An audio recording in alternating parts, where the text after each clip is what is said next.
Bem, depois de Nina, mais alguém? Vamos começar a ajeitar aqui o negócio do meio de campo. Mais alguém? Aí depois a gente poder chamar a Edrize, viu, Nina? Para a Edrize já dar mais ou menos um jeitão. Qual vai ser a nossa conversa amanhã, que começa de 8h30.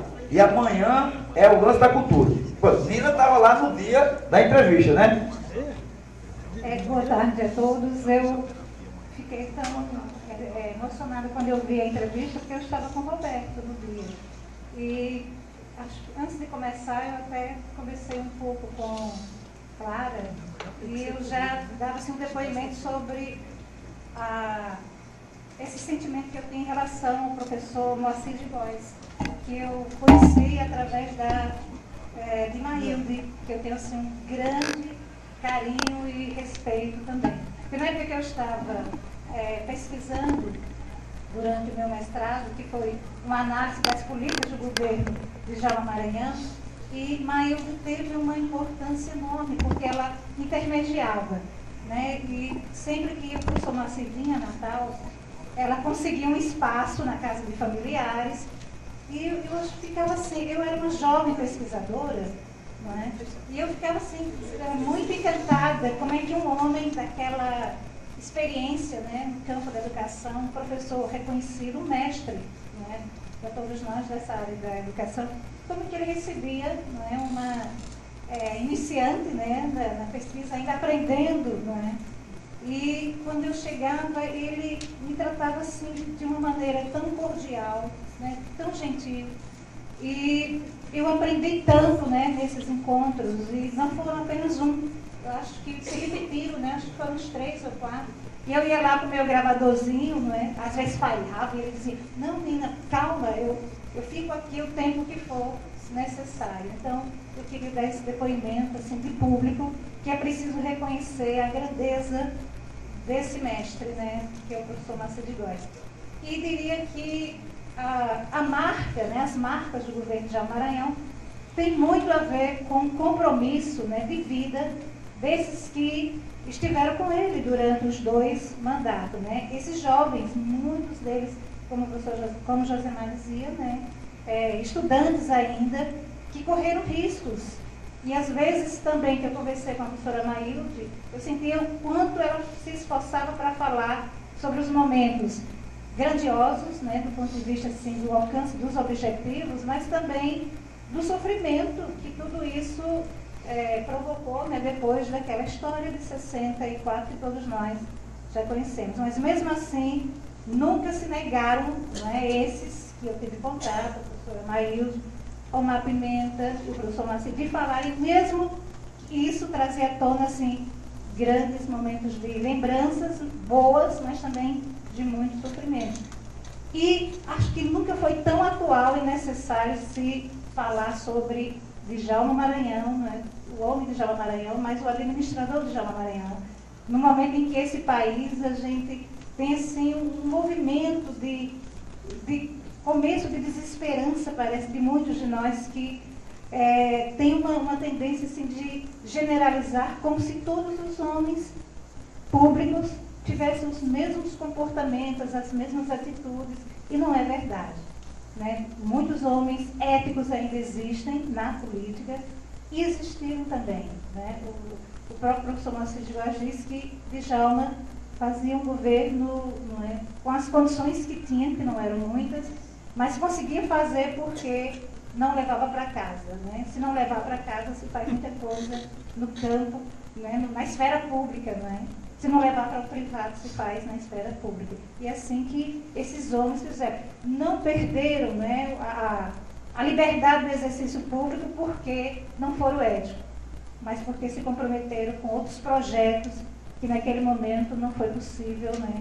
Foram proibidos, né? E um detalhe, quando eu vinha a estudar a escola, o IFRN hoje, a antiga escola técnica, e o período da escola industrial, até que já foi no doutorado, de 42 aos anos 68, eu encontrei uma ficha do professor Moacir de Góes, quando ele foi professor também da escola técnica, né? Ainda era a escola industrial.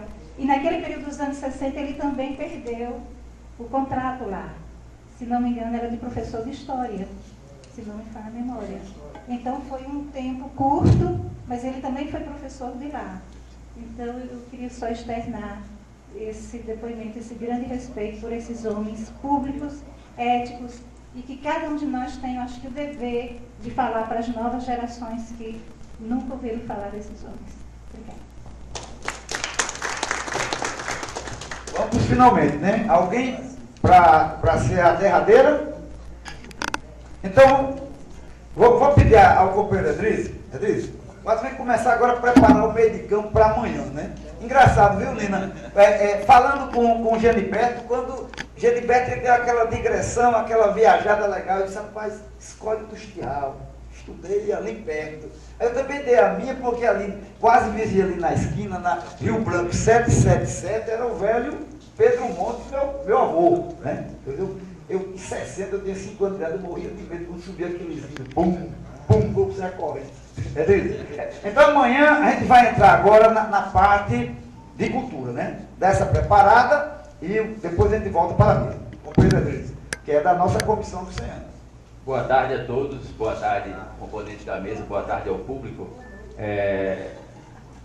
Essa divisão que nós fizemos nesse seminário Educação, Cultura e Política é puramente didática. Vocês já perceberam, e aqueles que vivenciam isso no dia a dia sabem que isso é uma compartimentalização para fins acadêmicos, que tudo está interrelacionado, a gente não pode discutir um assunto desse sem discutir o outro. O tempo inteiro a gente tem que discutir educação junto com cultura e junto com política, porque está tudo interrelacionado. E escutando os debates aqui da mesa a respeito dessa polêmica, vamos colocar assim, entre aspas, entre o método Paulo Freire e o método de pé no chão, também se aprende a ler, eu me lembro de uma coisa muito curiosa que acontece nos encontros internacionais que discutem temas importantes para a humanidade e que, no final das contas, os astrônomos e os cosmólogos gostam de dar a última opinião, porque dizem que todos os outros estão preocupados com questões muito pontuais, muito pequenas no tempo e no espaço, né? Só a cosmologia pode dar conta de tudo. Então nem a história, né? Talvez a arqueologia consiga fornecer alguma coisa que nos ajude a pensar melhor a nossa realidade, a nossa inserção no cotidiano enquanto fazedores de história. E eu digo tudo isso para lembrar aqui uma figura importantíssima, a figura de Luiz Maranhão Filho, que era professor de uma disciplina importantíssima chamada Geografia Regional. Essa disciplina, que parece uma coisa assim tão irrisória pelo nome, Geografia Regional, tem tudo a ver com a forma de educar a partir do lugar onde se está. Porque a geografia regional é a geografia que propõe a se pensar as regiões naturais do planeta a partir do seu clima, a partir do seu relevo, a partir da sua flora, da sua fauna, a partir da chegada do elemento humano e da transformação que o elemento humano provoca nesse ambiente, ou seja, a partir do momento em que se começa a produzir cultura e se criar história. Isso é que transforma a presença do homem no mundo. E a partir desse momento começa-se o processo de educar, que educar significa exatamente conduzir para fora da situação em que se está. Então, tudo é educação, tudo é cultura quando se transforma a natureza. E isso também me faz lembrar uma coisa muito importante aqui, que a gente sempre esquece. É que Djalma Maranhão era uma pessoa que tinha os seus pés muito fincados no chão em que nasceu, mas cujo pensamento percorria o mundo inteiro. E quem lê os discursos que ele fez na Câmara dos Deputados vai ver que ele estava extremamente antenado com o que acontecia no mundo inteiro. Ele estava antenado com os métodos educacionais dos kolkhozes, dos sovkhozes, dos kibbutzim em Israel, o método educacional que o Mahatma Gandhi começou a fazer lá na Índia, os métodos implantados pela guerrilha revolucionária em Cuba, nos acampamentos dos revolucionários, que é extremamente importante que se entenda também esse processo de educação que começou em Cuba e que se propôs a acabar com a alfabetização e conseguiu acabar com a alfabetização em poucos anos em Cuba.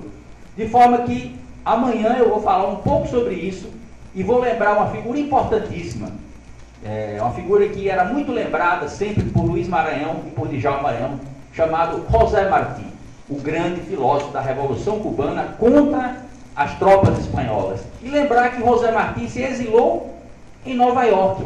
E que alguns dos artigos mais importantes que José Martí publicou, como filósofo da educação, filósofo da cultura, publicou em Nova York. Então, a minha postura é a postura antropofágica.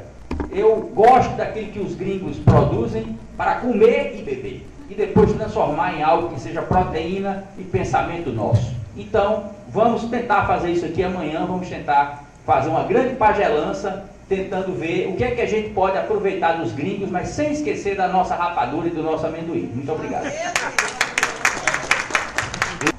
Bom, gente, chegamos ao final da mesa de hoje. Amanhã, a partir das